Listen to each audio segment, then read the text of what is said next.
All right, and we are recording. Welcome to Wednesday's lecture. Thank you guys for all participating in the debate on Monday. I thought that was a lot of fun, and I've gotten some really good feedback from the people who weren't able to be there, and even some other comments of people kind of voicing their opinion about it. So that was really, really great.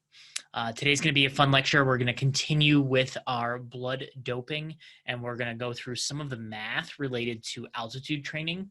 I know that if you took exercise physiology with me, I did some of this, but we're going to go even further into depth with some of the math today because I think that's a really good way to explain to a person why blood doping works. Okay. And then we'll get into the biological passports and potentially talk about altitude tents and my nemesis in the sports performance world, the altitude training mask. Okay, so let's get started with some of our questions from your classmates. Let me share a slightly different screen. We will go to this guy right here, and we will start with Emma's question. Oh, I gotta reshare so I can make sure that I get you guys the volume.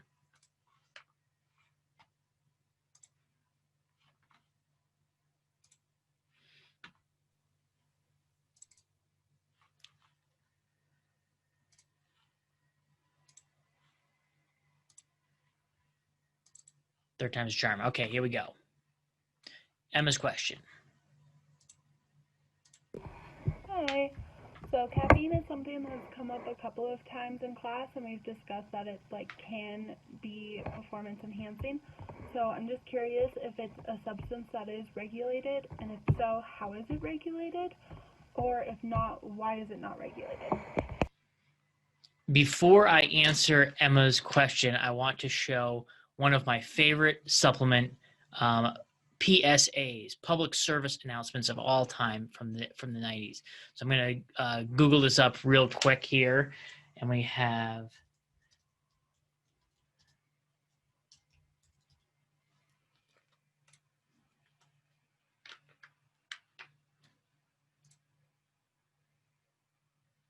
Okay, so here is a PSA back in the I think this is the late 80s or possibly early 90s. There was an actor, Mel Gibson. You may know him from some movies. He's come out of the movies recently because he made some pretty terrible anti-Semitic comments when he was hammered one night and got caught on video. But anyways, he was a big-time movie star. Lethal Weapon was his one that he was in with Danny Glover. Childish Gambino's dad. Some of you might know that. Okay. Anyways, here's a movie or a video he made about the importance of supplement regulation.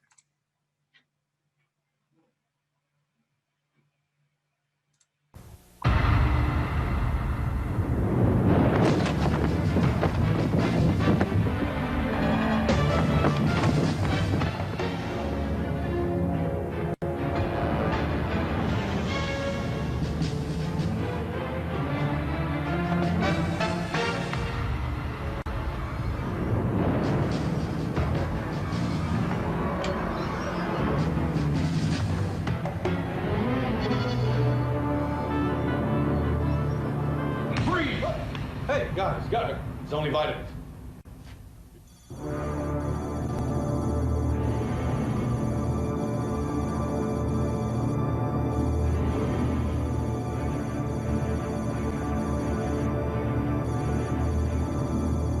Vitamin C, like in oranges. If you don't want to lose your vitamins, make the FDA stop. Call the U.S. Senate and tell them that you want to take your vitamins in peace. If enough of us do that, it'll work. Wow. Any feedback, Jade? Any feedback to that video from Mel? No, you're good. Okay, so that gives you an example of what was happening in the 1980s, and the reason that legislation actually ended up passing, and so supplements are classified as different from food. So food goes through this, stringent review process that we think of. Every time you have a food recall, for example, lettuce gets recalled because somebody gets sick or something like that. 2 people get sick, so they recall, hundreds and hundreds of deliveries of certain lettuce because somebody got what's the one they classically get from it? But anyways, you get an infection, upsets your stomach, all that kind of stuff, and they recall that. Supplements are totally different. So the way that this relates back to Emma's question, we'll go back to my Let's View real quick, is caffeine regulated is Emma's question. And the answer is sort of. Caffeine is regulated in a very different way to any sort of medication. So as far as sports is concerned, there are regulations where you can, and if you go back and listen to the lecture from Phil and Pete from the UW about regulations for NCAA sports, you can test positive for being over a certain limit of caffeine. And the amount of caffeine you'd have to take in to test positive is extreme.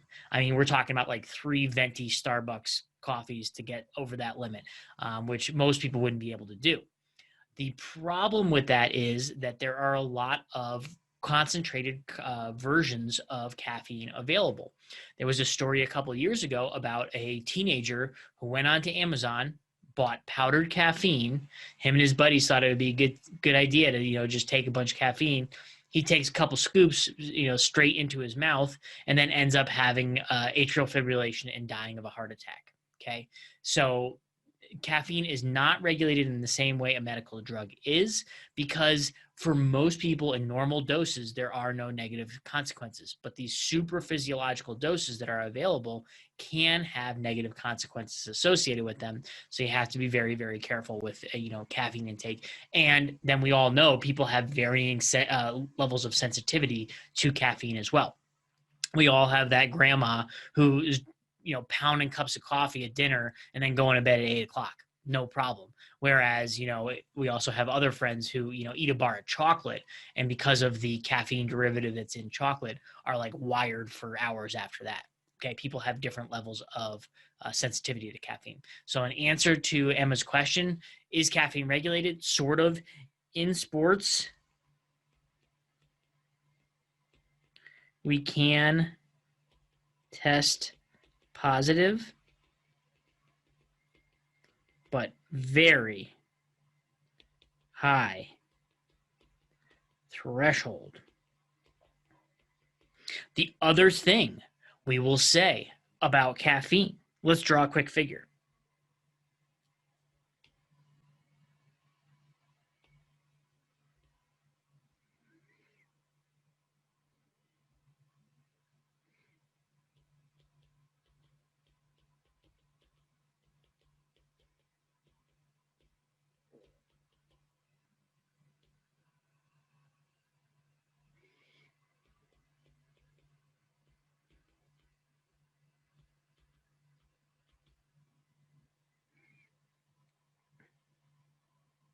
Okay, so here's our quick little figure here with caffeine intake on our x-axis on the bottom, and then our performance on our y-axis going up that.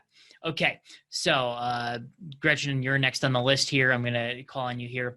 What do you think the relationship between caffeine intake and performance looks like?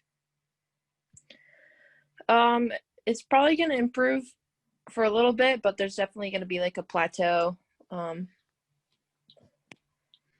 where you just are too wired to be functional. Has anybody had that happen before? Maybe you're studying for an exam overnight and you're like, okay, I'm just going to keep drinking coffee. I'm going to keep drinking coffee. And I'm like, yeah, feeling good. Here we go. All right, another cup. And you're like, yep. There's what we call, actually, it can go in this direction. And at a certain point, the amount of caffeine intake can actually be detrimental to performance. So the reason we're not too worried about over-caffeinating or getting into that dangerous zone of caffeine intake in sports is because we know there's this optimal amount of caffeine. And that tends to be, depending on the person and their sensitivity, between about 200 and 500 milligrams, about 45 minutes before the performance, depending on the duration of the performance. And those levels of caffeine are totally safe. So there's no real worried about caffeine toxicity in the sports realm, because the amount of caffeine that is beneficial to performance is far less than the amount of caffeine that would be considered toxic. So most athletes are looking to improve their performance. They're not going to take 5 times what they normally take for their competition, because they know that, okay, well, if I have 1 cup of coffee, that makes me feel good. If I have 2 cups of coffee, that makes me feel jittery, and my performance isn't going to go up. Okay. And we'll get a little bit more into that when we go through our caffeine section. A whole lesson on that. Okay. Question number 2. Here we go. We will share a different screen.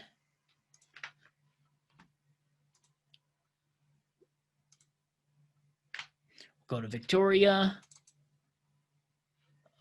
Wait a minute. All right, here's Victoria. Let's rewind. Okay, so last class we learned about like the pros and cons about sport doping, and we learned that there were a lot of points concerning the pros on sport doping. So my question is there organizations or movements out there that are trying to legalize sport doping? And if they are trying to legalize it, which drugs are they trying to legalize, and why are they trying to legalize them? All right, really, really good question from Victoria there. Go back to our document here. Her question is, are there organizations trying to legalize doping? And the answer to that is not yet. / sort of. So what we're seeing right now is there are no full organizations who are kind of centered on this one issue. If we think about in politics, the movement to either decriminalize or legalize marijuana for recreational use, we had like the Green Party, who that was one of their platform agenda items, amongst other things like environmental concerns and other sorts of things. But they had that as part of their platform. And then we had some other lobbying groups that were associated with that. What we see as far as drug use in sport, we do not have any sort of lobbying groups that are trying to get this past the government to allow this, because what we would be doing there essentially would be, we would be making different rules for athletes than we would be making for our general population. If we were to say, okay, well, athletes who play professional sports, well, they can take testosterone, but general population people can't. That's a real slippery slope if we have different rules for different classifications of people. And then also we got into it a little bit last time. I forgot. I think Hunter had the great, question about, oh, well, we can have just different classifications of athletes, and these athletes are allowed to take it and these athletes are not. Well, that would get very, very complicated as far as kind of regulating that. However, there is kind of a sort of answer to this for Victoria's question. Are there organizations trying to legalize doping? Not necessarily legalize doping, but if anybody's paid attention to the NFL, Major League Baseball, or any of these other, even WNBA has been big in the news in this one recently, and women's soccer due to the pay discrepancies, we find out, okay, well, they have something called a collective bargaining agreement. Okay, you guys have probably heard of that term before. And within that collective bargaining agreement, there's things like, what is the upper limit threshold for marijuana? Okay, can I have 5 nanograms per deciliter in my urine sample, or can I have, as the NFL has, 150 now? Okay, what does that look like? So not yet as far as global lobbying. But I guarantee there is some collective bargaining going on within individual sports leagues for what drugs are tested for, what drugs are not tested for, and the thresholds in between.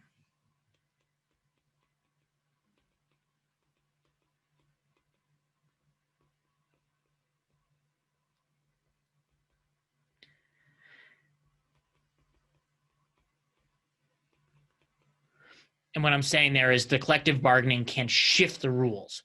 It's not going to be okay, within our collective bargaining, now we can take meth for baseball. That's not something that's going to come around, okay?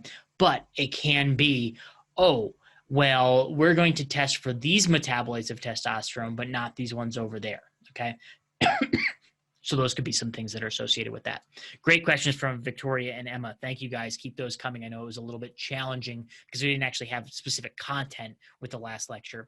So I appreciate you guys kind of going into that and figuring that out. All right, let's nerd out. Let's get into some of the math. This lecture is going to be a little bit different, but this is how this can really make sense to me. We think about having extra hemoglobin. We're talking about blood doping right now, and also we're going to be talking a little bit about altitude training. So somebody comes to Laramie for a couple months, and then goes back to their low altitude place to see some improvements in their performance. Why does that work? What do we see happening? So this is one of my favorite figures. If you were a scientist and had and collected data for what we have here of 2,000 participants, what they did was they did blood draws on these people and they measured hemoglobin, which you basically look at the amount of hemoglobin, okay, those 4 subunits of red blood cells. You can measure the grams of hemoglobin by shining a laser on some blood. And then you look at hematocrit. Okay, so we shine the laser in the blood, we get our hemoglobin measurement, and then we get our hematocrit measurement, which is just the volume of a blood sample that is red blood cells versus the volume that is plasma. Okay, and look at this relationship here. So we take 2 measurements on every single blood sample, all 2,461 blood samples, and we see this line that is basically a straight line. And what we see here is the R-squared value is 0.99. And if you haven't gotten into, kind of advanced statistics yet, what the R-squared value tells you is the amount of variance in our Y variable that is attributable to our X variable. So what this is telling us is that 99% of the variance up and down on this y-axis for hematocrit is attributable to our x-axis, which is a fantastic relationship. Basically, it tells you that one of these things is highly dependent on the other. So if we have hemoglobin and hematocrit together, okay, we can know one by predicting the other. So if we have our hemoglobin value, we can predict pretty confidently what that person's hematocrit would be. Okay, so if you only have one measurement, you can kind of predict the other one. So what does this tell us? Well, what we're going to do here is we're going to go through just a little exercise of 2 twins. One's going to go to altitude to train. One's going to stay at low altitude and take EPO. So the first thing we need to do is we need to calculate how much oxygen can this person carry. Okay, so if we know from this that their blood volume, we're going to start with some givens. Their blood volume equals 5 liters, and this is pretty classic, standard value, and their hematocrit is going to be equal to 45%. Okay, so if we know that their hematocrit is 45%, let's go up to our figure right here, and we say, okay, their hematocrit's 45%. We'll draw a horizontal cross, just like so. And then from that line, we can drop our vertical down, just like that. And we know that their hemoglobin concentration is going to be right around 15 grams per deciliter. Okay. And what does that tell us about their hemoglobin grams per body? Well, we take 15 grams of hemoglobin per deciliter of blood. And then we're going to multiply that by, 10 deciliters of blood is equal to 1 liter. And then we multiply that by, like we said, 5 liters of blood in a person's body, 1 body. And that will give us our total amount of hemoglobin in that person's body. And that's going to be about, if we do this, get these calculations out, about 750 grams of hemoglobin per body. Now, what does that tell us about oxygen carrying capacity? We know right here that we combined 1.34 milliliters of oxygen to 1 gram of hemoglobin. So if we take our 750 grams of hemoglobin per one body, and we multiply that by 1.34 mLs of O2 per 1 gram of hemoglobin, we get a nice cancellation of those right there. And we know that our total amount of oxygen carrying capacity for this person's body is 1,005 mLs of O2 per body. All right. So that's kind of where we start. These are both of the twins at sea level. Okay, and now one of our twins decides to travel to Chile. Within the first few days, we calculate that 15% of their plasma volume was lost. Knowing this, we have to calculate the following variables. And we know that this happens. When people first move to altitude, we know that they lose plasma volume. And the reason that we say they lose plasma volume is because that assists with increasing their hematocrit. For a given volume of blood, their hematocrit is going to go up. So let's calculate that. Okay, we know that their old plasma volume was 5 liters of blood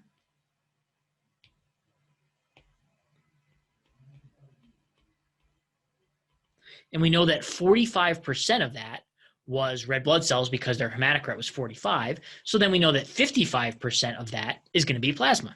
So we'll multiply 5 liters by 55%, or 0.55, and that'll get us a plasma volume of 2.75 liters of plasma per body.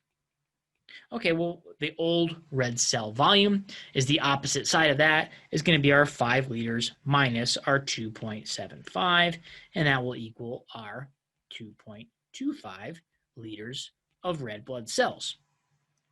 But we know now that our plasma volume has decreased. 15% of their plasma volume was lost. Okay, so our new plasma volume is going to be 2.75 minus, right, 2.75 times 0.15. And if we do those calculations out, we get their new plasma volume goes down to about 2.34 liters of plasma. So we've lost 15% of our plasma volume, and that's pretty typical for what happens when you go to altitude. And so our new total blood volume is going to, we haven't lost red blood cells. We've kept all those. So we have our new blood volume is going to be our 2.34 plus 2.25. So our total blood volume now is going to be 4.59 liters of blood per body.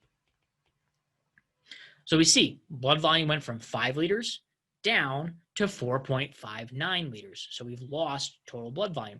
But what does that mean for hematocrit? Well, hematocrit is going to be a relationship. We said that's basically the volume of your red blood cells divided by your total blood volume. So we know that our volume of red blood cells is 2.25 is our RBCs. And then we'll just divide that by our total blood volume is going to be 4.59 blood volume equals our new hematocrit, which would be 49%. Ah, okay. So before our hematocrit was 45%, and we have artificially elevated our hematocrit by just getting rid of some of that plasma volume. We've gone up 4 units, 4 percentage points. What does that tell us about hemoglobin now? Our hemoglobin concentration, let's make this guy, we'll make it pink.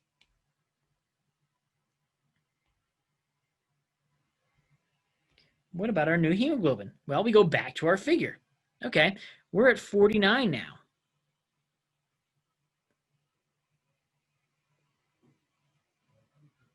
Uh-huh.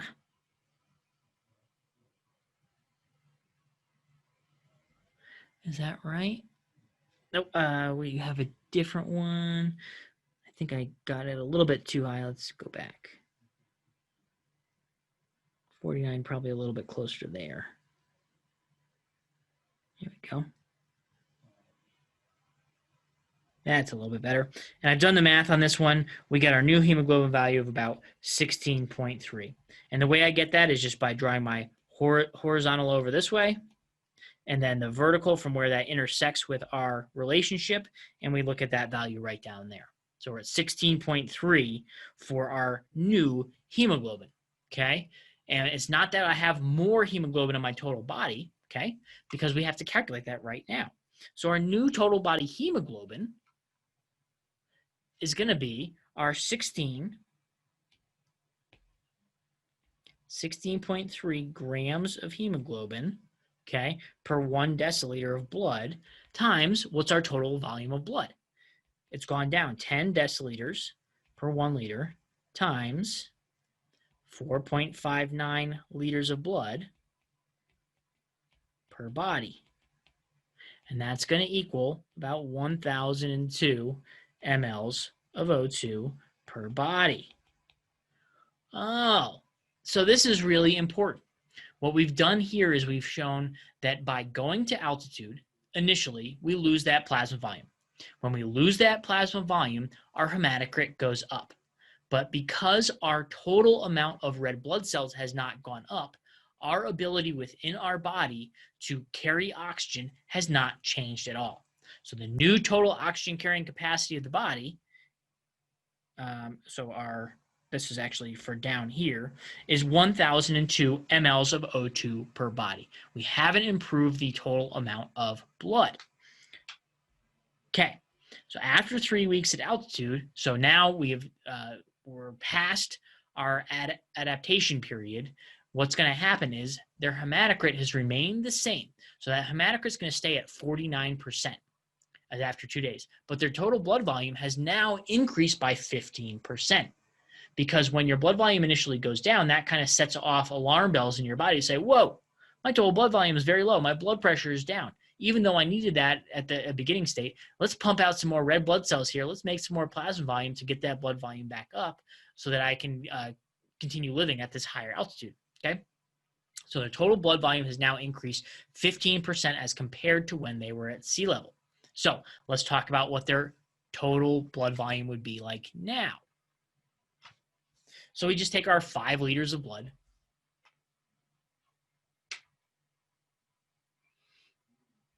Yeah, because that's what we have. Their total blood volume has increased by 15%. Okay? So basically, we take our 5 liters of blood times 1.15 will give us our new total blood volume, which is going to be 5.75 liters of blood per body. Okay, the new plasma volume is going to be 5.75 liters of blood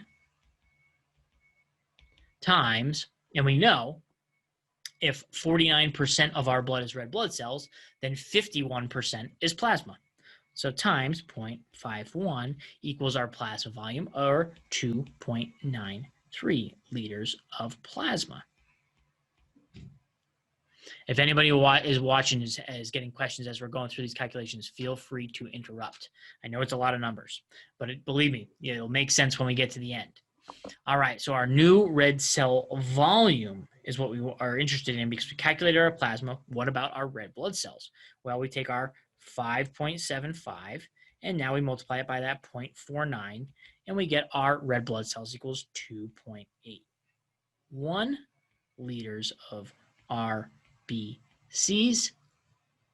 Our hemoglobin content has not changed. Remember, we're still at 49%. So we're at 16.3 grams of hemoglobin times 10 deciliters per 1 liter times 5.75 liters of blood per body. And that's going to give us a total hemoglobin content of 937.25 grams of hemoglobin per body. And if we compare that to what we had in the very beginning, here's what we had in step 1 when we were at sea level. Our total amount of hemoglobin when we were at sea level was 750. Now our total amount of hemoglobin is 937, and that's because we've made more red blood cells. Our hematocrit is higher than it was, but we've also increased our amount of plasma volume.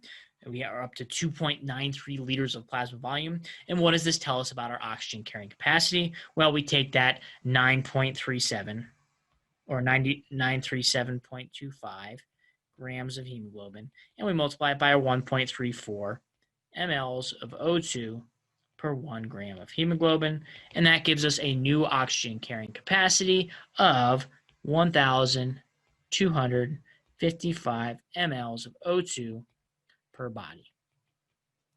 Okay, so let's take a break here because now we have to get into the really important question. This twin has moved to Chile, and now they have a increased maximal oxygen carrying capacity. So question number 4 is really, really important. Although total oxygen carrying capacity has gone up in question number 3, why would performance at altitude not improve much as compared to sea level performance? Draw a picture. And this is an exercise that I would classically do in class with small groups and all that kind of stuff. But with the asynchronous nature of this, I didn't want to give everybody another assignment. And I also wanted to just make sure that you got these calculations done. So I'm doing it kind of for you right here. So we have to talk about why performance at altitude would not improve as much compared to sea level. So if we think about sea level,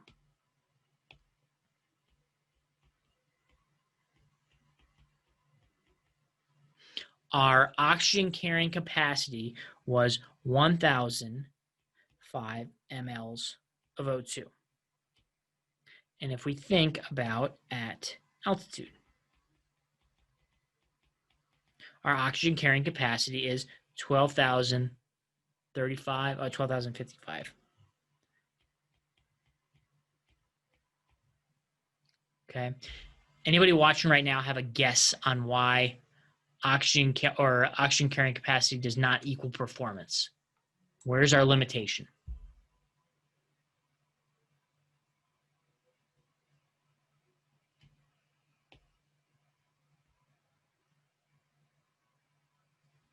Draw a picture for you guys.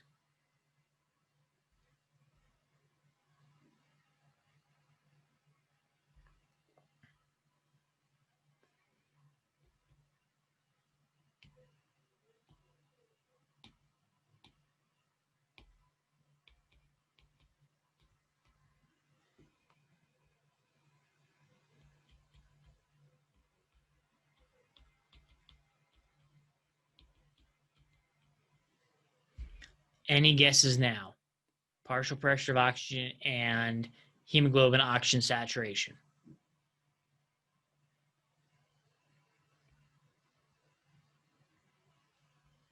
Okay, so here's our oxygen hemoglobin saturation curve. When we are at sea level, we know our partial pressure of oxygen is about 100 millimeters of mercury. When we are at higher altitude, we're right here. And we say, okay, well, our partial pressure of oxygen has moved down to about 75 millimeters of mercury because we have less pressure. There's a smaller column of air pushing down on the top of our head, pressing those oxygen molecules into our blood, and therefore our partial pressure of oxygen has gone down. Those molecules are further apart, okay? There's not fewer of them, they're just further apart. And so if we look at our saturation, if we draw a vertical up from here, and we draw our horizontal over to here, that puts us at about 100% saturated. If we go to our altitude, about there, and about there, we're going to say, for the sake of this argument here, that that's about 75% saturated when we are at higher altitude. So let's go back on over. So although at sea level, we have a smaller total oxygen carrying capacity, we know that when we load up our red blood cells as they pass by the alveoli, okay, we're able to saturate those to 98%. So we'll multiply that by 98%. And that means the usable amount of oxygen that's leaving the lungs and going to the muscle cells is going to be about 985 mLs of O2. But when we are at altitude, even though we have a higher amount of total oxygen carrying capacity, the partial pressure of oxygen in the alveoli is lower. It's down at 75%. So on average, as those red blood cells are passing by the alveoli, we only have enough partial pressure to push 3 of the 4 oxygen molecules onto into the red blood cell. So we can only saturate it to 75%. So we can't use all of it. 941 mLs of O2. So the reason why your performance is not going to go up when you exercise at altitude, even though your hematocrit has gone up, is because we cannot saturate our hemoglobin as much as we could if we were at low altitude. Okay? This is the classic example. Otherwise, distance runners would be clamoring to come to University of Wyoming. We would be winning the championship, the NCAA championship for cross country and like the 10,000 meters outdoor every single year. But that's not the case because we have a little bit of a limitation on our ability to saturate. Okay, so that explains point number 4. Now, this is what I really want to get into because we're going into doping now. What is the benefit of doping? We saw that going to high altitude, not that big of a benefit overall for exercising at altitude, but there could be a small window where you get some performance enhancement when you go back to low altitude. What happens if we just take some good old-fashioned EPO? Okay, it's going to cause, on average, about an increase of 25% in your red cell volume. So we know that our old plasma volume was 2.75. We go back right to here. Okay, here we are. Same thing as when we were at low altitude, 2.75 liters of plasma.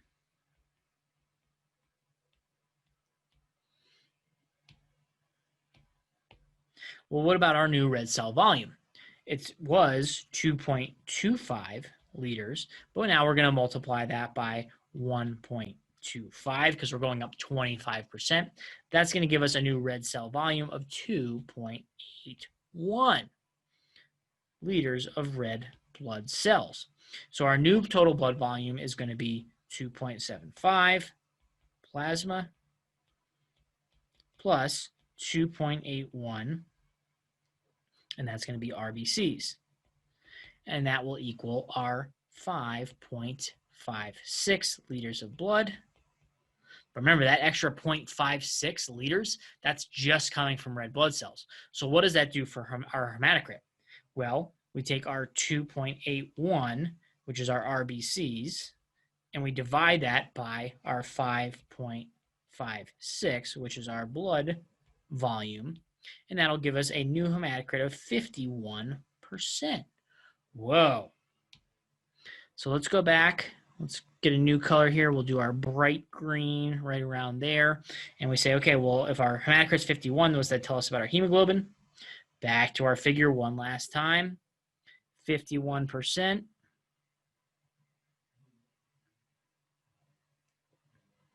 Almost off the chart now.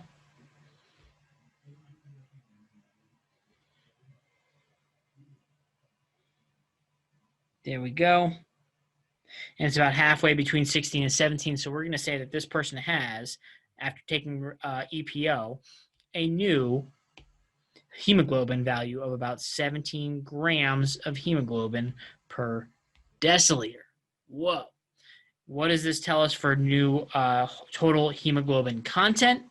Well, we take our 17 grams of hemoglobin. Once again, multiply it by our 10, because there's 10 deciliters in 1 liter. Then multiply that by our total blood volume, 5.56 liters of blood. And that will give us a total hemoglobin content of 942 grams of hemoglobin. And then if we take that 942, multiply it by our 1.34 mLs of O2 per 1 gram of hemoglobin, that gives us our total oxygen carrying capacity of 1,266 mLs of O2 per body. But the big thing here is that if we go to this figure right here, now our partial pressure remains at that 100 millimeters of mercury. Remember, we're still at low altitude. We artificially got extra red blood cells from taking EPO, or erythropoietin. We stimulated our bone marrow to make some more, and now our oxygen carrying capacity is up here, but we can use 98% of that. So we don't get the classical loss in efficiency or loss in our loss of efficiency by being at high altitude. Now we're at low altitude. We can use all of that carrying capacity, so we can create a lot more oxygen carrying capacity and a lot more oxygen delivery. All right.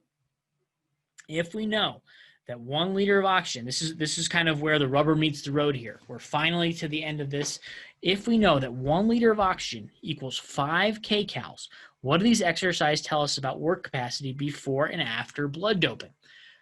All right, go back to physics. We're talking about the conversion of energy, which is in kcals, into work. Okay, which is going to be in joules, right? You remember those variables from back in the day when you're taking physics. Okay, I remember energy, joules, work. I got it. So what we're going to do here is we're going to say when we were at low altitude, our oxygen carrying capacity was 1,000 mLs of O2 per body. We'll just round it out.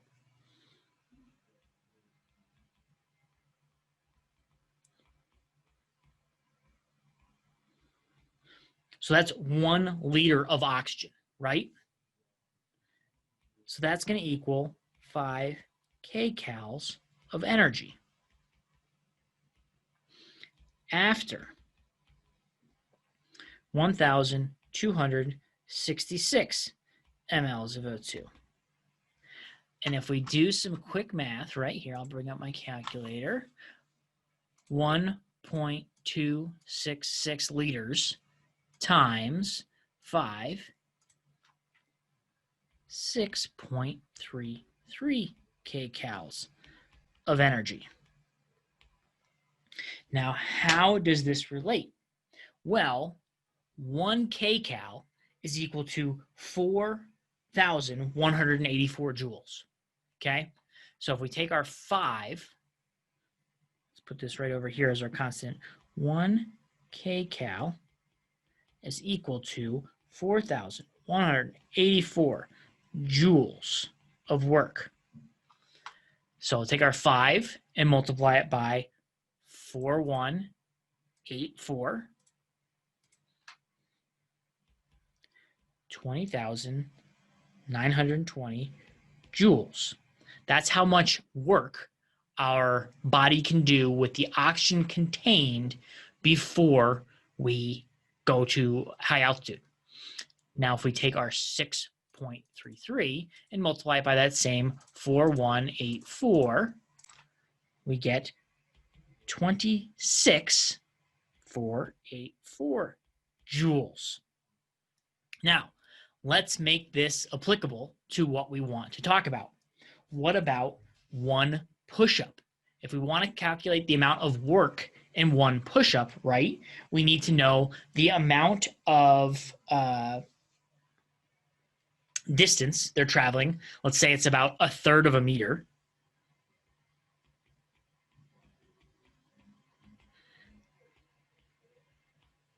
You're moving from this position here to here, about 1 foot, or about 1/3 of a meter, because remember, a joule is equivalent to 1 Newton meter, right?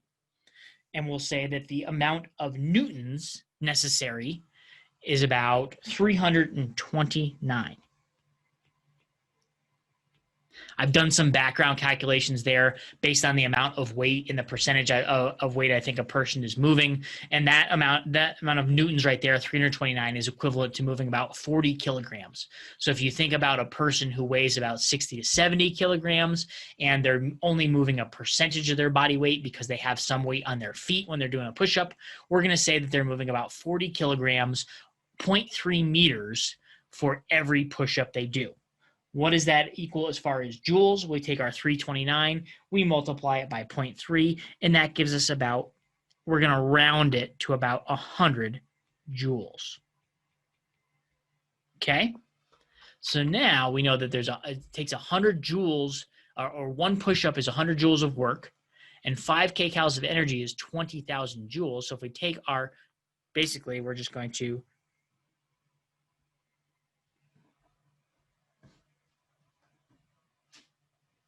move that by one space. That tells us, I think I may be off on my units here, because I don't think we can do 2,000 push-ups with 5 kcals of energy. My calculations before gave us about 42 push-ups per kcal. I'm going to have to go back to the drawing board on this one, guys, because I did it correctly before class here, but I can't tell in my calculations quite yet.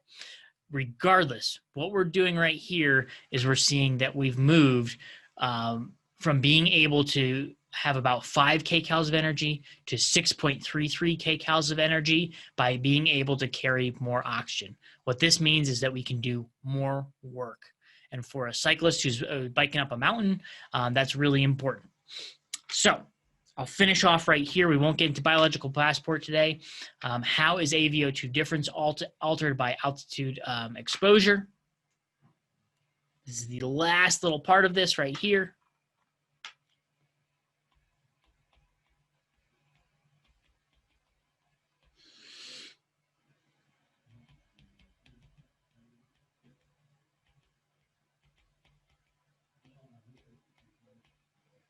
So it's a difference in oxygen concentration in arteries.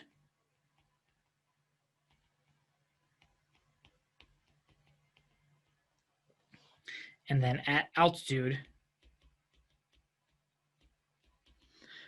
the O2 concentration in your arteries goes down. Therefore, the AVO2 difference goes down as well.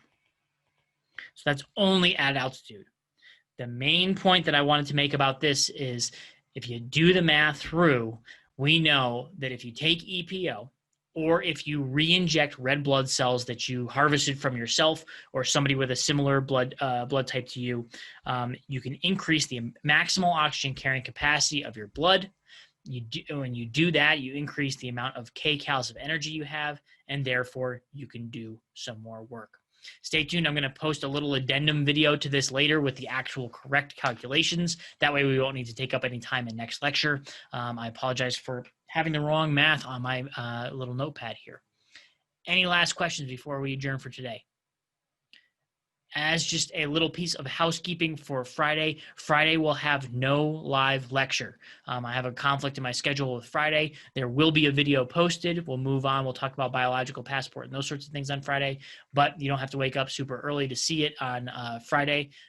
If you have questions based on that lecture, feel free to email me, but there will be no live lecture on Friday. I will try to record it tomorrow afternoon so that you have it available at the same time. So if you've kind of set up your schedule where 9 o'clock is your lecture viewing time, you still will be able to view the lecture at that time, but I just won't be available through Zoom. All right, guys, thanks. All right, everybody, here is the addendum to my recording. Wow, I must have been pretty short on my coffee intake this morning because once I went back and found out where I messed up my calculations, I almost re-enrolled in Algebra 1. Okay, so here we go. Everything I was doing was correct up to this point. We know that we have before, we have 1,000 mLs of O2. After, we have 1,266 mLs of O2. We know that we have that equals to about 5 kcals of energy before our altitude training or before our EPO, and about 6.33 kcals of energy afterwards, okay? Overall, what we're saying here is that's equal to either 20,000 joules or 26,000 joules after our EPO. We know that one push-up is then equal to 100 joules. If we just do some of the simple math here, let's do this right here. We'll zoom in, we'll get some space, and we know that 20,920 joules, that's the amount of energy in one body, right? And if we multiply that by one push-up, right, is equal to 100 joules, then that will give us 2 spaces. I only put, when I was looking at it before, I was thinking it was only a 10. It is 100. So therefore, the amount of oxygen we have currently in our body has enough energy contained in it for us to do 209 push-ups. Now, how does that relate to if we were blood doping and we had our EPO? We have 26,000 joules of energy contained in one body. Once again, the amount of work to do one push-up is exactly the same. One push-up is equal to 100 joules, and therefore the amount of energy contained in our body has the ability to do 265 push-ups per body. So I hope that clears that up a little bit. What that tells us is we have the ability to do more work after blood doping due to the extra oxygen that is being transported by our blood. That's what happens. In the terms of aerobic exercise, what this normally relates to is not necessarily being able to do more work over a longer amount of time. It's being able to produce more power. Okay, so you're able to go exercise at a higher percentage of your critical power because you have the ability to do more work. Therefore, you can do the same amount of work in less time if you have something like EPO helping you out. Sorry once again for that mess up in the calculations. I will make sure to chug the maximal dose of caffeine before our next assignment. So once again, I'll see you guys on Monday, but I'll have a video posted for Friday.